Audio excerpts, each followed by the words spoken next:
Good morning.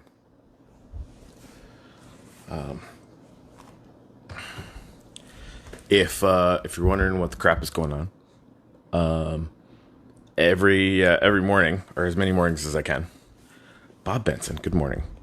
While this stuff is going on, and while I can't go and see the sunrise because that's sort of what this has evolved into, Stevie Level and Bob Benson. I'm so glad the two of you are here because you guys are like sunrise central. So, I was going out to the Miami Beach Sunrise for 30 days and, a bunch of time after that. And, it became a thing where, we could catch up on some daily Stoic and obviously just watch the fucking sunrise because I don't know if you know this, but sunrise is fucking amazing. And of course I'm stuck in a what I lovingly refer to as my pandemic bunker right now. Because we're all sheltering in place as much as we can. We're, trying to be smart about that kind of thing. And so in the mornings, I'm going to show up and practice, have my little gratitude practice. I'm just going to list out, what's going on here? List out 3 things that I'm grateful for, and I'm going to encourage everyone else to do the same. That noise you heard was Star Wars Clone Wars, which I have been just consuming like crazy. Yes, it's a cartoon. It's not for kids.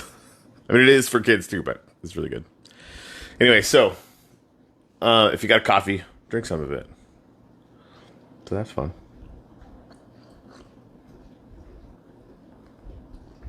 Pandemic. I didn't even think of that, but it's really good. I've been meaning to sort of catch up on that for a long time, the Star Wars, so I'm catching up on it.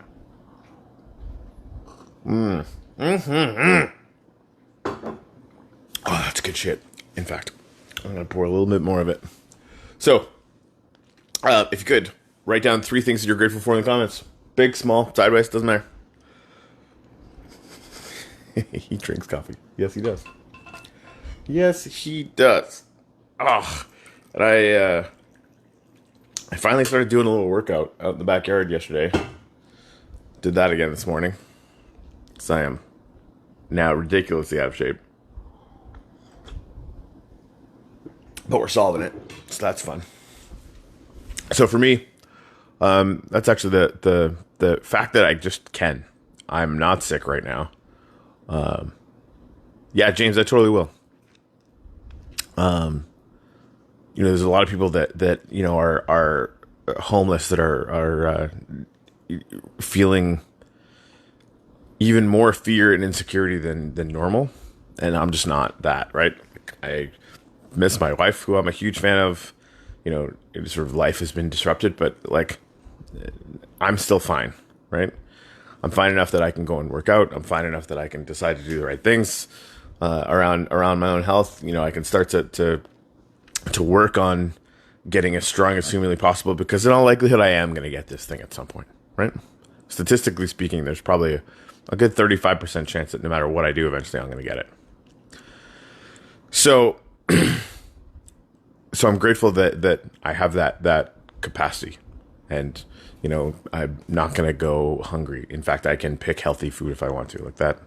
I have a ton of gratitude for that. Yep.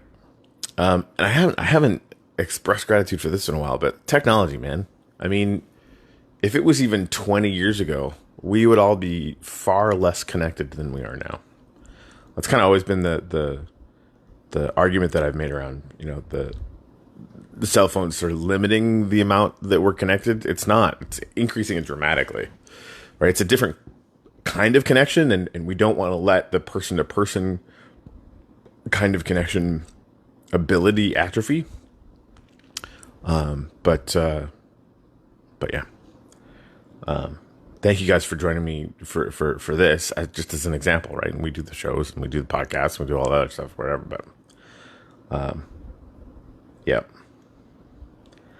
And I'm also really grateful for the helpers. I was listening to some interviews this morning,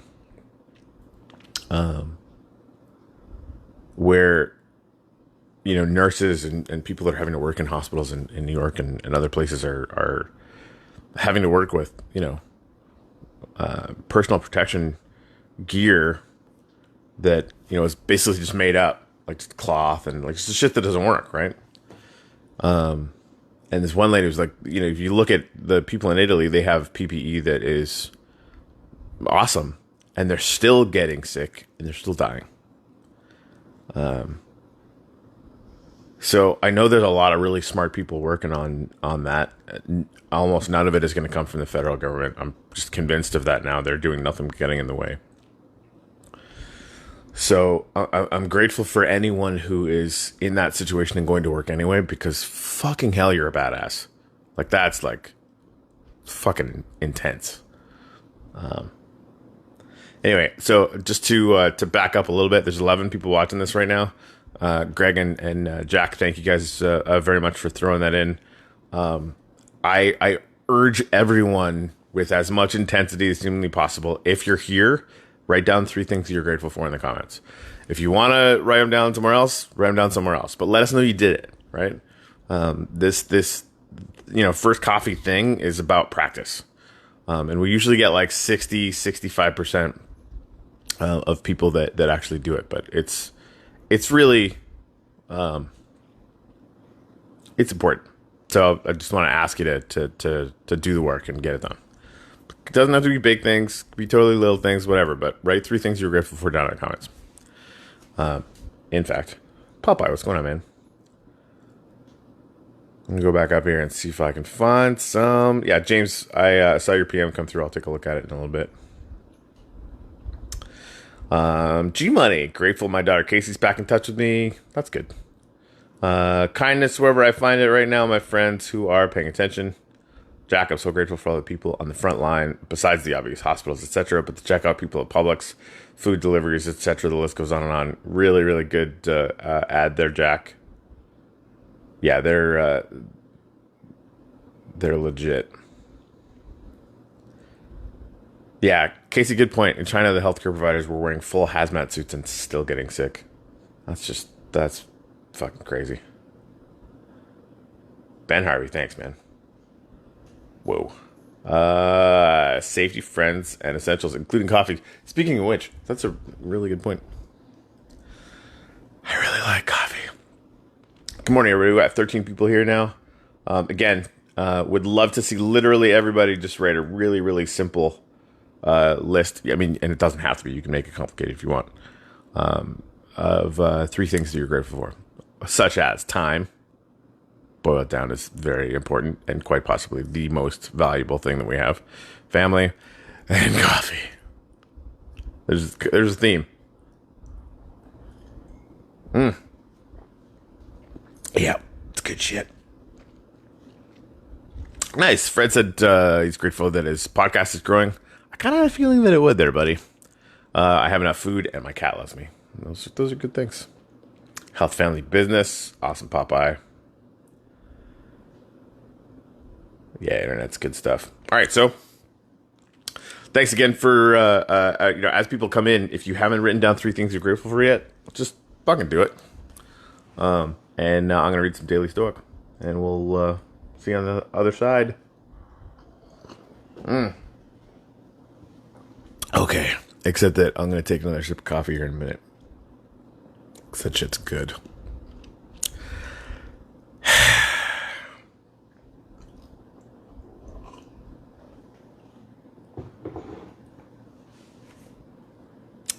Yep.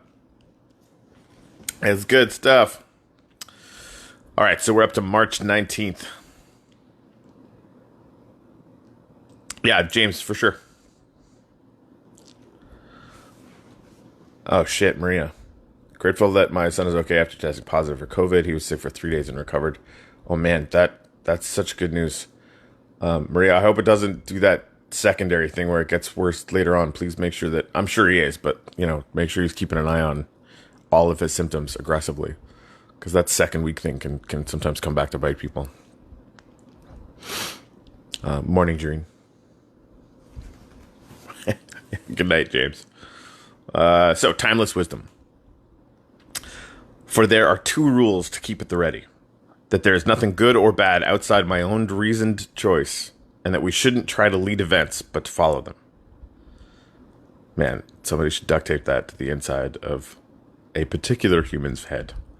Epictetus. Kitty B. In the mid-20th century, there was an Indian Jesuit priest named Anthony de Mello. Born in Bombay when it was still under British control, de Mello was an amalgam of many different cultures and perspectives. East, West, he even trained as a psychotherapist.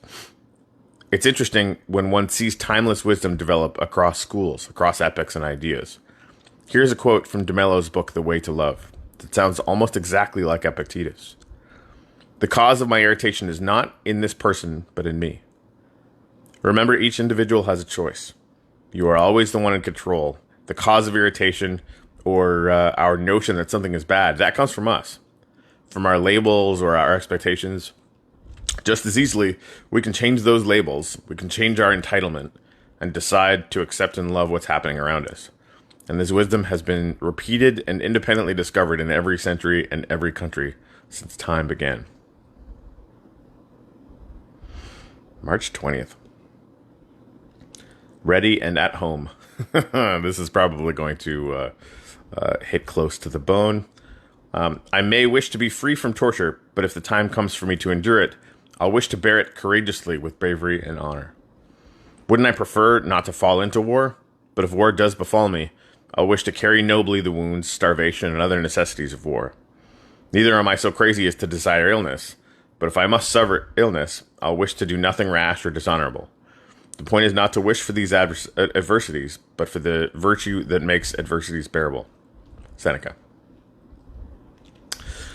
President James Garfield was a man raised in humble circumstances, self-educated and eventually Civil War hero, whose presidency was cut short by an assassin's bullet.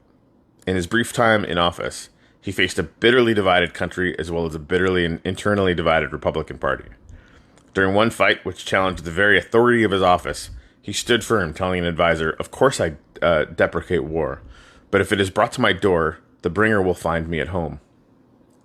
That's what Seneca is saying here. We'd be crazy to want to face difficulty in life, but we would be equally crazy to pretend that it isn't going to happen. Which is why when it knocks on our door, as it very well may this morning, let's make sure we're prepared to answer. Not the way we are when a surprise visitor comes late at night, but the way we are when we're waiting for an important guest, dressed in the right headspace, ready to go. All right, I'm going to have another sip of coffee, take a look at some gratitudes.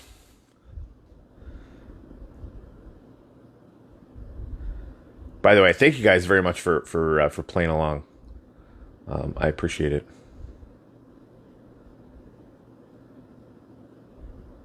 Good morning, Gene Morell.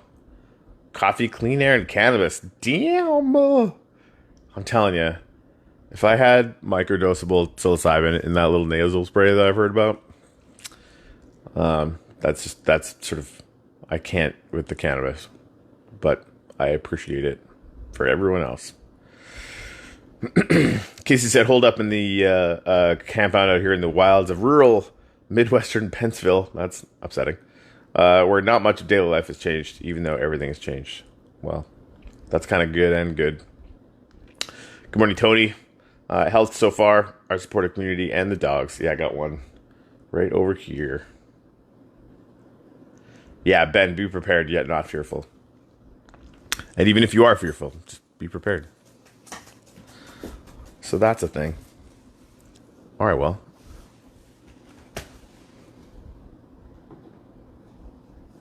There you go. Yeah, I'm going to call it, guys. We'll do 2 more tomorrow. I want to keep these relatively short. I know the news is probably going to get rough today. Maria, I really, really hope that your son stays okay. I'm glad that it's good news so far. Yeah, we might do happy hour later on this afternoon. I got a moving forward recording session for the first time in a while for my moving forward podcast with Rio today, which is gonna be fun. Maybe tomorrow. I would love to hear about any projects or game plans that you guys are taking on for the course of this. I'm actually in the works of lining up a biggish project for outside of everything else that I've been doing for this, just because I want to have something that will sort of just eat up time, focus the day, right? Something positive that I can use my brain parts for. Oh man, that's awesome, Casey. We have cattle and we're able to provide beef this week for multiple families. So thankful. I'm thankful for you, Casey. You're just a helper all the way around.